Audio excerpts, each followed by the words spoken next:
todos y todas. Recording in progress. Wow. Eh, Me perdonan la llegadita tarde, hombre. Vengo corriendo para no quedar mal. He tenido un día de bastante corre-corre. Ya voy a, ya voy a colocar la diapositiva para que entonces empecemos nuestra clase para el día de hoy. Cosmovisiones no cristianas.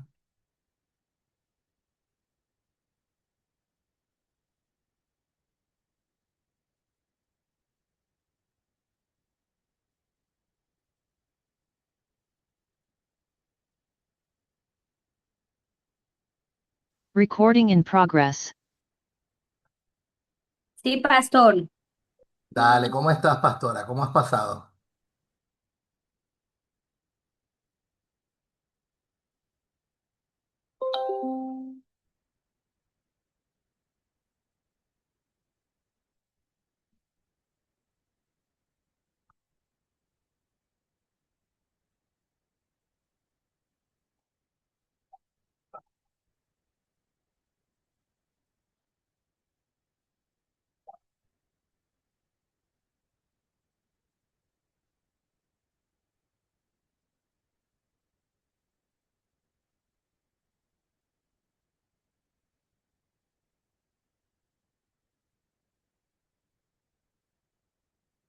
Bueno, ahora sí, yo creo que ya ahí está, eh, abierta. Vamos entonces a entrar en nuestra segunda lección del día de hoy, de nuestra materia de cosmovisión cristiana. Entonces ya sé que está el hermano David. ¿Quiénes más están por acá? La pastora Zoraide, el pastor Alexander Mondragón. Alejandra, Dios te bendiga, buenas noches. Muy buenas noches, bendición también. Jessica, buenas noches, Dios te bendiga. Buenas noches, pastor, bendiciones. Arley, buenas noches.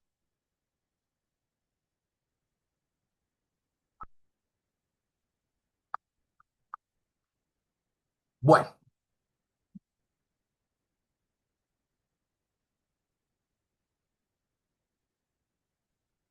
sé por qué tengo el computador lento hoy. Ya. Entonces vamos a nuestra segunda unidad. Vamos a abordar el tema de cosmovisiones no cristianas del occidente. Aquí vamos a estar hablando de ismos alternativos para ver el mundo.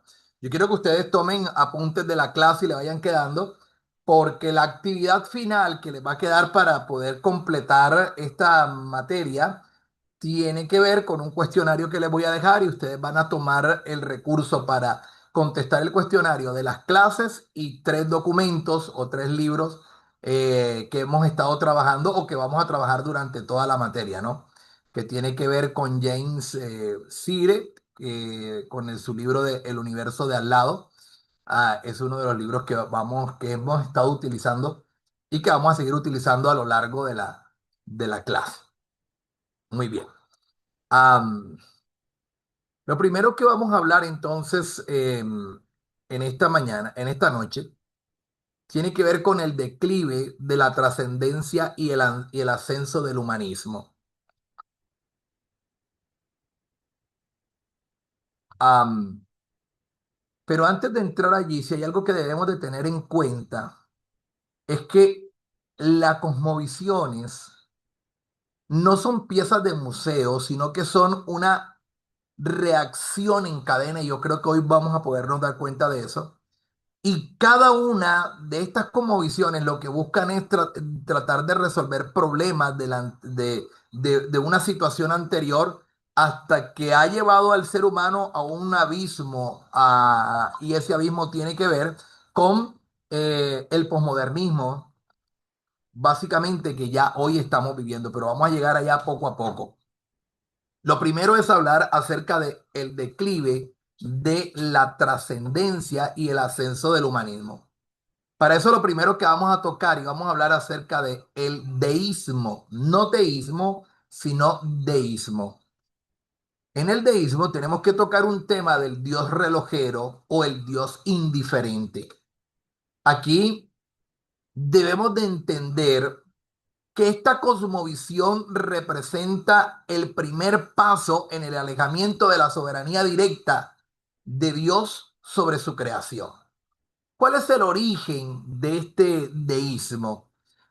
Sire, en su libro, va a explicar que el deísmo, de alguna manera, nace por allá en el siglo XVII para detener todo ese tipo de guerras de religión y el caos teológico que abundaban en el siglo XVII.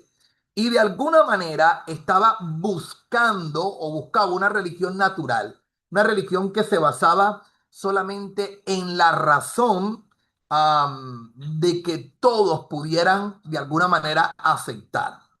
¿Cuál es la naturaleza del deísmo? Bueno, ellos van a decir que Dios existe, que Él creó el mundo, pero que Él creó el mundo y lo diseñó como una maquinaria perfecta, ¿sí? El universo. Y lo diseñó con leyes físicas precisas, pero que luego lo que hizo el creador fue que se retiró, ¿sí? Y una vez que el reloj de alguna manera comenzó a funcionar, comenzó a andar, fue puesto en marcha, entonces de alguna forma Dios se desentendió de él. Y no y de ahí en adelante, él va a decir que ya Dios no interviene. Y no interviene porque desde la lógica del deísmo o del deísta, intervenir significaría que su diseño, que su creación original fue defectuosa y que de alguna manera necesita reparaciones. Mira entonces cómo comienza esto, ¿no? Mira cómo comienzan estos sismos ya a funcionar. Entonces, un Dios que crea todo, que lo crea como un reloj, que es perfecto, que funciona bien y que ya Dios no va a intervenir, porque si Dios interviene, está diciendo de que lo que creó fue imperfecto. Entonces, un Dios que crea en el deísmo, pero que lo deja todo y ya él no interviene más en lo creado. Bueno, esto tiene una implicación teológica y la implicación teológica es que esto elimina la oración de petición, va a eliminar los milagros, va a eliminar la providencia. Dios es alguien que a quien admirar de alguna manera, pero su inteligencia técnica um, no tiene de alguna manera una relación o no se puede tener de alguna manera una relación personal con ese Dios. Así que el teísta va a decir que el universo es un sistema cerrado. Ojo con esto. Este punto es importante y quiero que ustedes lo guarden. De hecho, en el cuestionario que les voy a dejar al final, sale algo sobre esto y esto lo vamos a estar utilizando en toda la clase y las que vienen. El deísta va a decir que el universo es un sistema cerrado. Hágase de cuenta una caja fuerte. Un sistema cerrado de causa y efecto. Dios es el relojero, le dio cuerda al reloj y Dios de ahí en adelante, según el pensamiento deísta, dejó que todo siguiera funcionando solo. Y esa es la diferencia crucial o más fuerte que va a tener el deísmo con el teísmo cristiano. ¿Sí? Entonces, en el deísmo cristiano, vuelvo y repito, el universo es un sistema cerrado. Mientras que en el teísmo, teísmo con T, es un sistema abierto. O sea, Dios puede meter la mano en la caja del universo. El teísmo cristiano cree que Dios puede irrumpir en algún momento y pueden haber milagros, hay revelación, hay encarnación. El día que Dios quiso humanizarse, se encarnó en la persona de Jesús. O sea, en el teísmo hay un tipo de relación y esa relación es dinámica. En el deísmo con D, no. En el deísmo, el sistema cerrado, la caja en la mente del deísta es una caja que está sellada. Ninguna fuerza externa, Dios y nada que hay dentro de la caja sale y nada de lo que hay fuera, si es que lo hay, puede entrar. ¿Cuál es la implicación que tenemos aquí? Y es que dentro de este pensamiento deísta, entonces no existen los milagros. Si algo sucede en la mentalidad del deísta, debe tener una explicación puramente natural. Y es una explicación de causa y de alguna manera efecto. La oración en este sistema no tiene sentido. ¿Por qué? Porque Dios no está escuchando. ¿Para qué orar si vivimos en un universo que es una caja cerrada? ¿Sí? Y en esa caja cerrada nada sale, nada entra. O sea que si Dios está fuera de la caja, Dios no te escucha. Nada va a salir de allí. Y si te escuchase, como es una caja cerrada, tampoco puede haber un milagro, no hay una intervención. O sea, aquí de ninguna manera se va a alterar las leyes físicas por una petición humana. Pase lo que pase, nada puede suceder. Entonces, esta es una situación difícil de alguna manera, porque aquí ya desde este pensamiento deísta, Dios no tiene irrupción o no irrumpe en su creación si es que de alguna manera u otra existe. Hasta aquí vamos bien, ¿verdad? Me he hecho entender en esta primera parte del deísmo. ¿Cuál sería entonces esa diferencia con el teísmo cristiano? Volvamos aquí, volvemos. En Pastor, este cuadro perdón, pastor. comparativo, ajá, Pastor, una pregunta ahí. ¿Usted me podría regalar un ejemplo de un teísta o luego no lo da para hacerme como una imagen de un teísta? Abraham Lincoln, deísta. el deísta, pastora, piensa o puede pensar que Dios existe.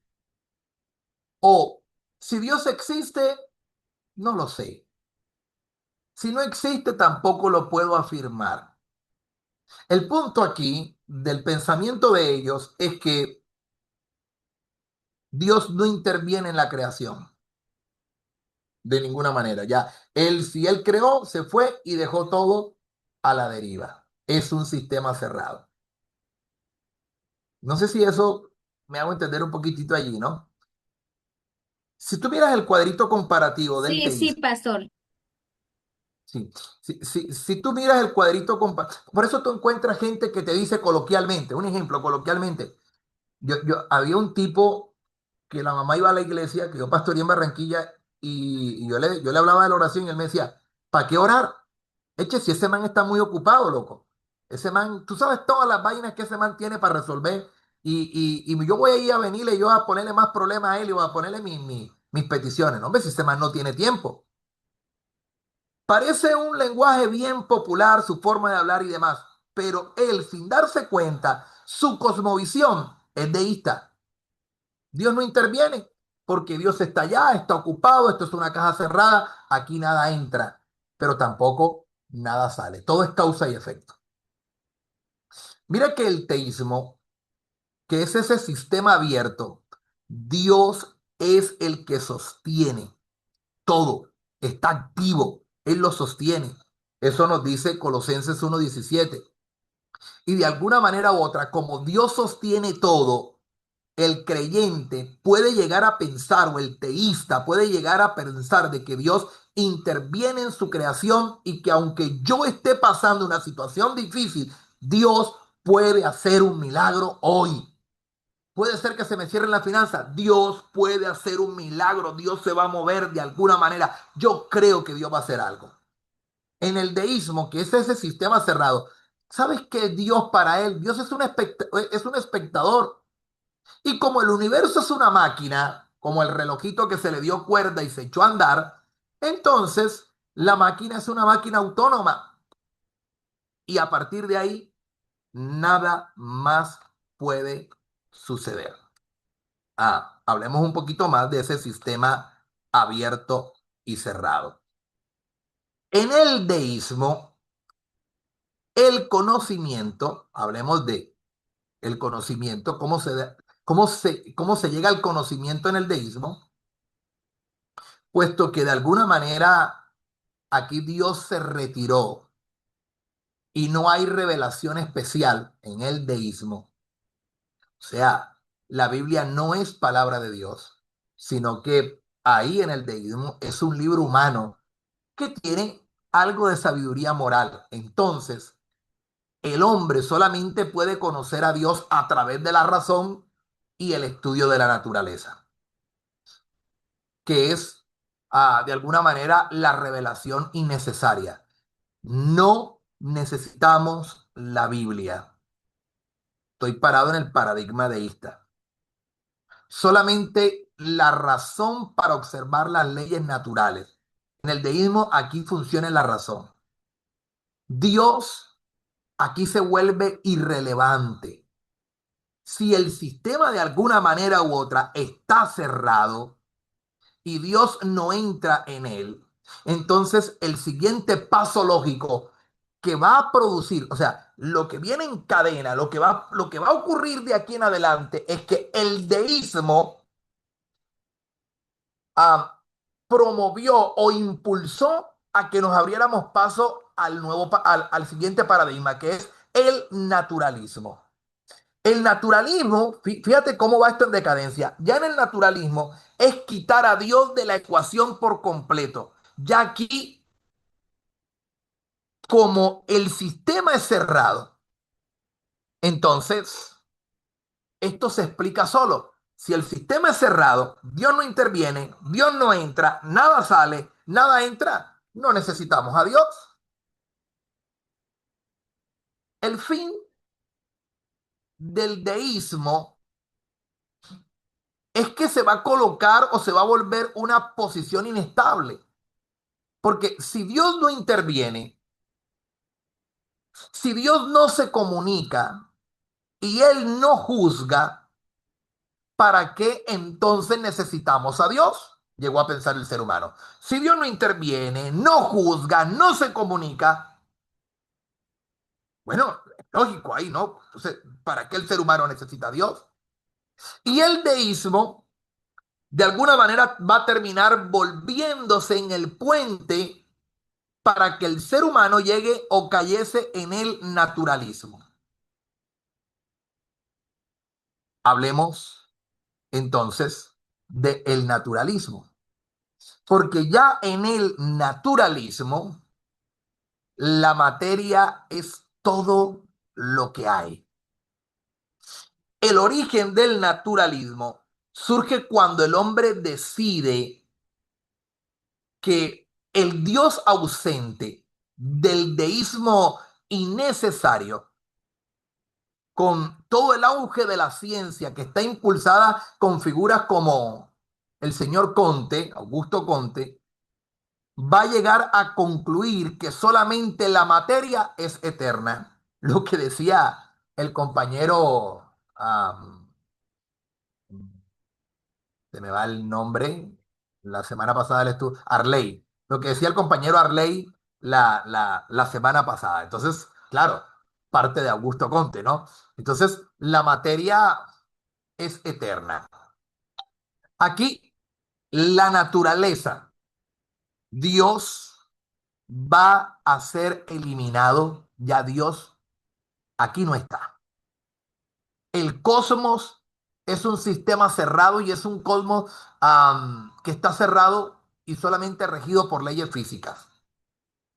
El hombre es una máquina biológica compleja y la cuestión de la ética es una construcción social para la supervivencia. Mira esto.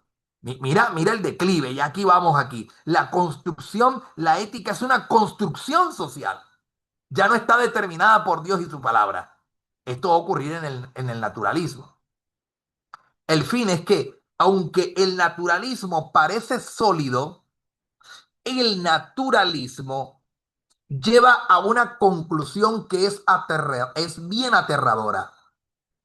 Y es que si solo somos materia y si somos causa y efecto, entonces no tenemos libertad. ni tenemos un valor real. Aquí entonces tendríamos que hablar un poquito de la trampa del determinismo, que tiene que ver con la pérdida de la libertad.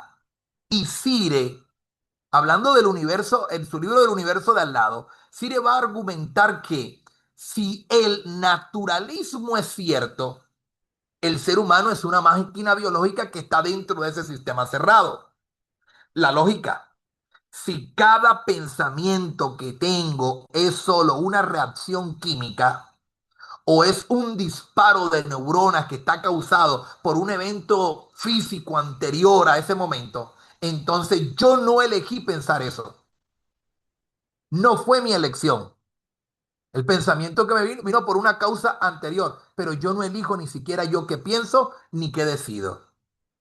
La conclusión es que aquí la libertad en el naturalismo es una ilusión. Ya no somos agentes libres, sino que somos piezas de dominio que caen porque otra pieza la golpeó y como otra la golpeó, causa y efecto. Esto es lo que está pasando.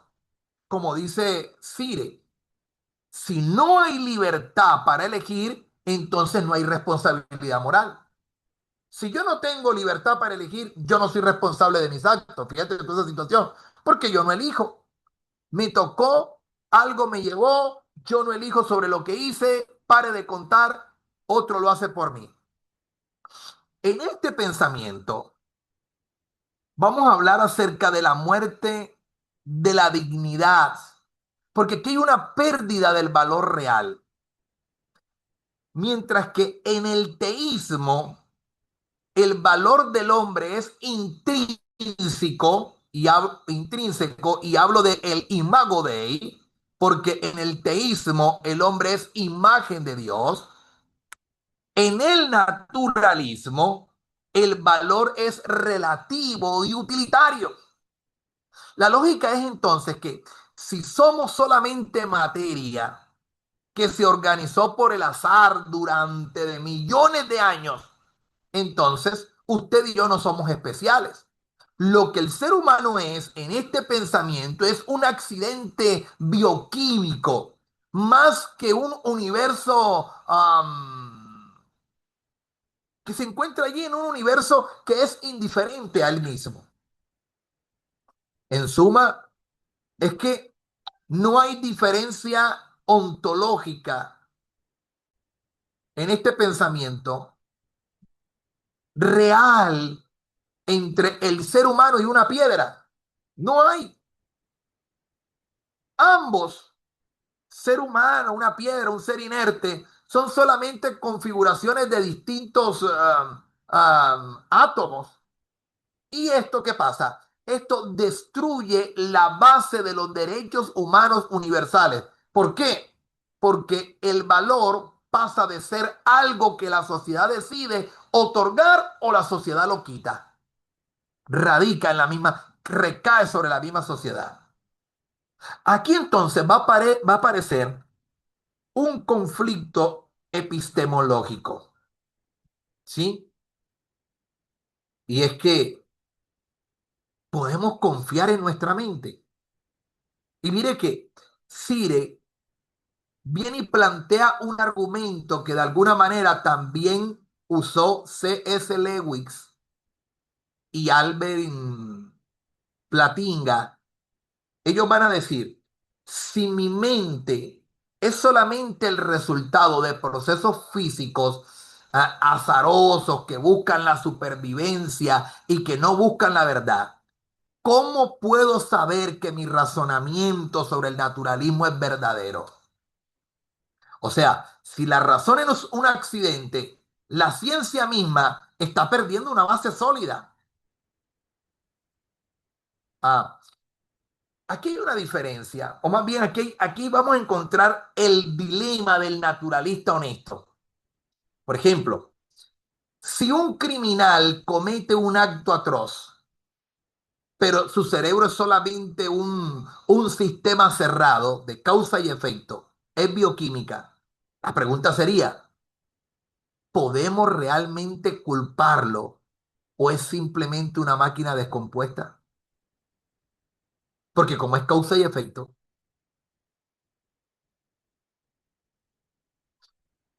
¿cuál es el objetivo o qué busco yo al colocarles este ejemplo del criminal? Es mirar que el naturalismo, cuando niega la trascendencia, lo que hace es que termina deshumanizando a la persona y deja una puerta abierta para que el nihilismo de alguna manera declare que la justicia y el mal son solamente palabras vacías.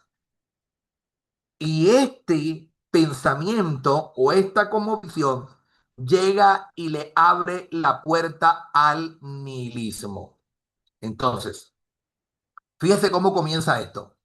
El deísmo, una caja cerrada, Dios dejó todo a la deriva y todo camina solo, como que a Dios no le importa, ni interviene, ni nada. Entonces, si Dios no interviene, ni Dios mete su mano aquí, no lo necesitamos para nada, le abrió puerta al naturalismo.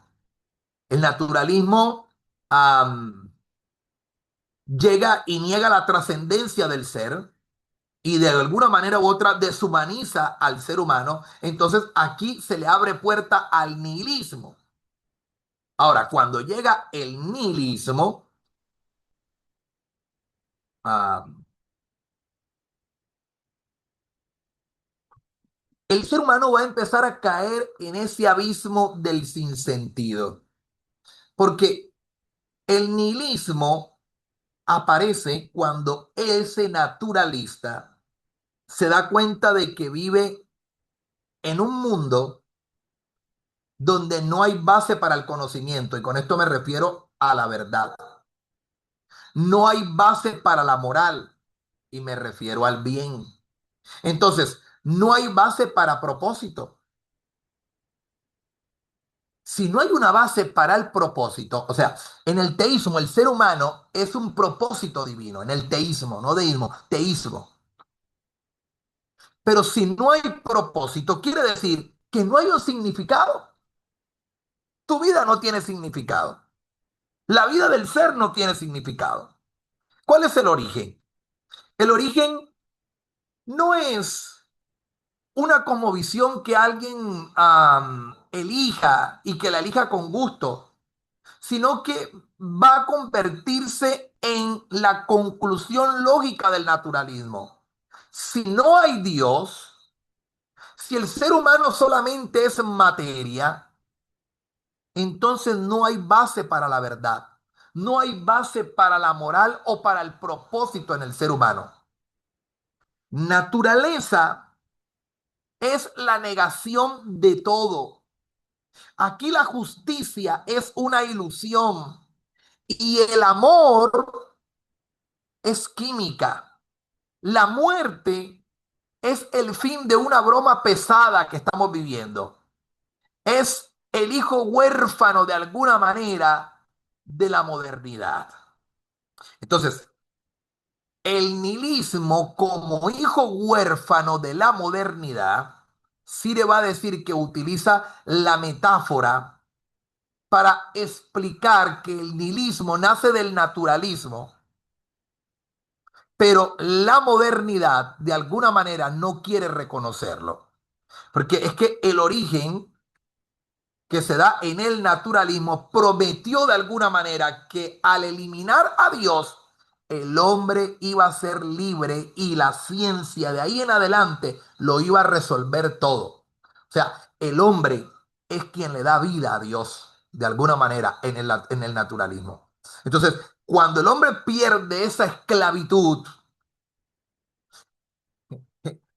de alguna manera el naturalismo va a decir que el hombre iba a alcanzar la libertad. Y la iba a alcanzar porque iba a ser tan capaz en su razón que él podía, a través de la ciencia, resolver todo. Y esto va a crear un proceso de orfandad, ¿sí? Porque al quitar a Dios, al quitar el Padre, el hombre se quedó solo y se quedó solo en un universo que es vasto y que a la vez es indiferente. Mire que el nihilismo es el resultado de una cosmovisión que mató la trascendencia. pero que a pesar de matar la trascendencia, se quedó cojo. ¿Por qué? Porque no pudo sustituirla por una base sólida para darle significado al ser. Por eso es un hijo que nadie reclamó, porque de alguna manera revela el fracaso del optimismo moderno. Aquí entonces la justicia se vuelve una ilusión.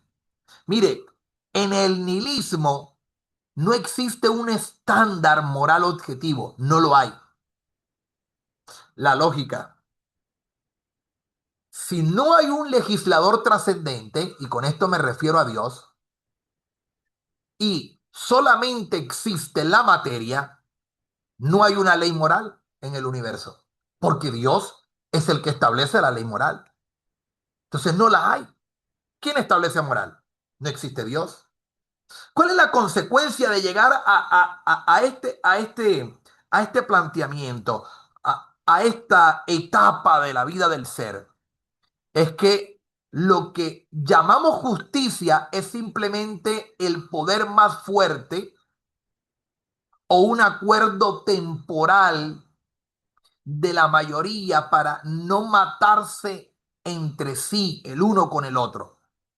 O sea, no es real ni es verdadera. Es solamente una convención social que es útil para que la sociedad no se acabe entre ellos mismos. Si un fuerte aplasta a un débil, entonces el universo es indiferente. No hay justicia real. Solamente aquí lo que existen son eventos físicos. Pero también aquí se va a mostrar de que el amor es química. Y cuando hablo de que el amor es química, se va a decir en este pensamiento que el nihilismo reduce lo más elevado del ser humano a procesos biológicos ciegos. La lógica en este pensamiento es que si somos solamente sistemas cerrados de causa y efecto, nuestras emociones, las emociones del ser humano, son subproductos de la evolución.